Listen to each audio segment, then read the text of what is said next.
আসসালামু আলাইকুম বন্ধুরা, আপনাদের সকলকে স্বাগতম আমাদের অ্যাস্ট্রোলজিক্যাল চ্যানেল সাকি অ্যাস্ট্রোলজার। আমি সাকি অ্যাস্ট্রোলজার জেমস্টোন এক্সপার্ট। আপনাদের সকলের ভালোবাসা, আপনাদের সকলের সাপোর্ট আমাদেরকে এগিয়ে নিয়ে যেতে সাহায্য করছে। আপনারা এইভাবে আমাদেরকে ভালোবাসবেন, এভাবে আমাদেরকে সাপোর্ট করবেন, এটাই আমরা আপনাদের কাছ থেকে আশা করছিলাম। যখনই রত্ন পাথর সম্পর্কে কোনো তথ্য, যখনই অ্যাস্ট্রোলজি সম্পর্কে কোনো প্রশ্ন, একটি মাত্র চ্যানেল সাকি অ্যাস্ট্রোলজার। আমরা আপনাদের জ্যোতিষের সকল ভ্রান্ত ধারণা থেকে বের করে নিয়ে এসে সুন্দর এবং স্বাচ্ছন্দ্যকর একটি জীবনে উপনীত করার চেষ্টা করে থাকছি। আশা করি আপনারা সকলেই উপকৃত হচ্ছেন।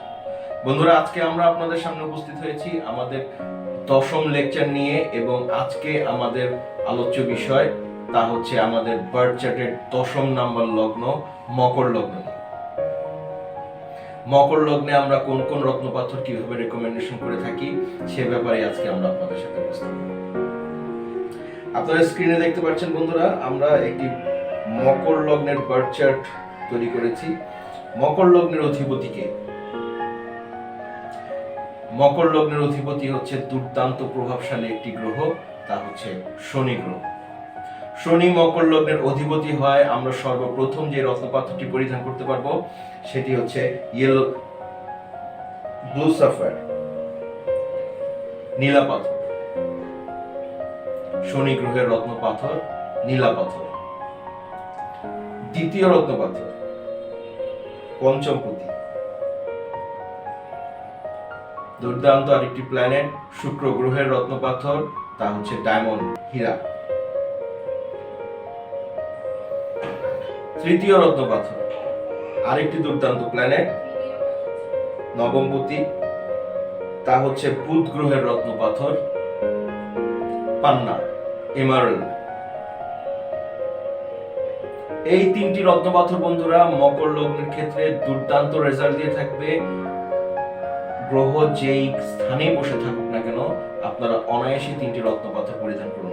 অবশ্যই নীলা পাথর পরিধান করুন, যেহেতু শনি এই গ্রহের এই বার্থ চার্টের অধিপতি, সুতরাং আপনাদের দারুণ ফল দিয়ে থাকবে শনি গ্রহ। অবশ্যই কিছু জিনিস আমাদেরকে নজরে থাকতে হবে, তা হচ্ছে প্রথমেই সূর্য গ্রহ নিয়ে আলোচনা করি। সূর্য গ্রহটি হচ্ছে আমাদের মকর লগ্নের ক্ষেত্রে 8ম ঘরের অধিপতি।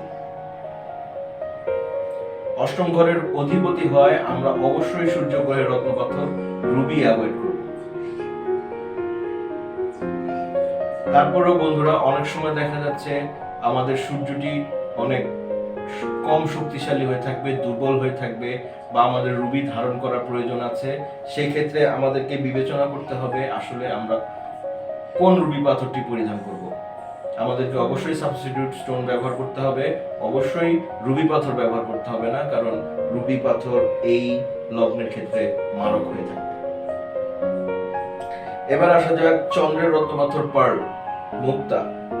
মুক্তা আমাদের এখানে চন্দ্র গ্রহটি 7ম ঘরের অধিপতি।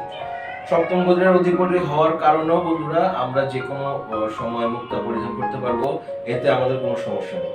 সুতরাং আমরা চন্দ্রের রত্নপাথর মুক্তা পার্ল ব্যবহার করতে পারবো। এবার আসুন জেনে নেই বন্ধুরা, আমরা বৃহস্পতি রত্নপাথর ইয়েলো সাফায়ার পোখরাজ কি ব্যবহার করতে পারবো।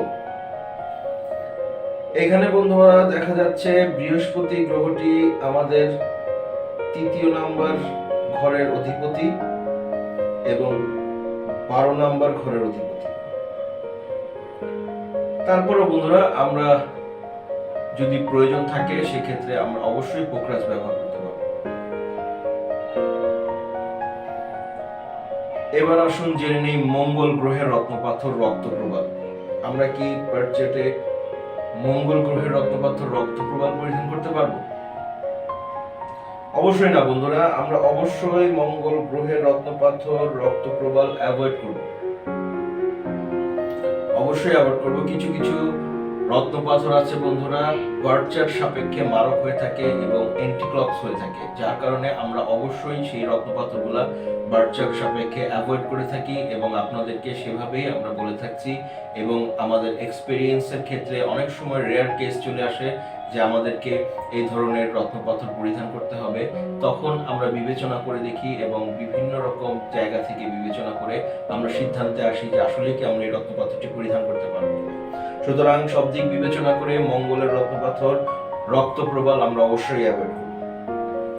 এবার রয়ে যায় বন্ধুরা রাহু এবং কেতু।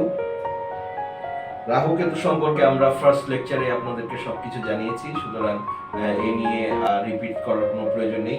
আশা করি আমরা ক্লিয়ার হয়ে গেলাম আমাদের মকর লগ্নের ক্ষেত্রে কোন কোন রত্নপাথর আমরা পরিধান করতে পারবো এবং কোন কোন রত্নপাথর আমাদের অ্যাভয়েড করতে হবে। আরেকটা জিনিস বন্ধুরা খেয়াল রাখতে হবে, যদি দেখা যায় বার্থ চার্টে আমাদের সূর্য গ্রহটি কোনো কারণে দুর্বল এবং আমরা নীলা পরিধান করে আছি, হার্ট নীলা, একদম ব্লু কালার নীলা, সেক্ষেত্রে দেখা যাবে যে আপনার সকলের সাথে আমজনতা এবং পারিপার্শ্বিক সকলের সাথেই আপনার একটি ভালো লিয়াজু থাকবে, ভালো একটি অবস্থান থাকবে, কিন্তু তারপরেও আপনি কোথায় যেন একটা গ্যাপ খুঁজে পাবেন। দেখা যাচ্ছে আপনি সরকারি দিক থেকে কোনো রকম সহায়তা পাচ্ছেন না, দেখা যাচ্ছে আপনি কোনো জায়গায় চাকরিরত আছেন, প্রমোশন হতে হতে আপনার প্রমোশন আটকে যাচ্ছে। সেই ক্ষেত্রে আমাদেরকে অবশ্যই ডিপ ব্লু সাফায়ার, ডিপ নীলা পাথর ব্যবহার করা যাবে না, ডিপ নীল কালারের। সেই ক্ষেত্রে আমাদেরকে লাইট কালারের নীলা পাথর ব্যবহার করতে হবে, যেন আমাদের শুক্র গ্রহটি একদম উইক না হয়ে যায় এবং আমাদের কাজ আটকে না দেয়। বিশেষ করে বিভিন্ন জায়গা থেকে খেয়াল করে বার্থ চার্ট অ্যানালাইসিস করে আমরা রত্নপাথর রেকমেন্ডেশন করে থাকি। সেই ক্ষেত্রে অবশ্যই আপনারা একজন দক্ষ অ্যাস্ট্রোলজার দ্বারা আপনাদের বার্থ চার্ট বিশ্লেষণ করে রত্নপাথর পরিধান করুন। আপনারা যদি আমাদের দ্বারা আপনাদের বার্থ চার্ট বিশ্লেষণ করতে চান, অবশ্যই স্ক্রিনে দেওয়া টেলিগ্রামে নক করুন, ইমেল অ্যাড্রেসে মেইল করুন, প্রসিডিউরের আশা করুন, বিশ্বের যে প্রান্তেই থাকুন না কেন আমরা আপনাদের জ্যোতিষ সংক্রান্ত সকল প্রশ্নের উত্তর দিয়ে থাকবো ইনশাআল্লাহ। এভাবেই আমাদের পাশে থাকবেন, এভাবেই আমাদের সাথে থাকবেন। আজ এই পর্যন্তই, ভালো থাকবেন, হ্যাভ এ নাইস ডে।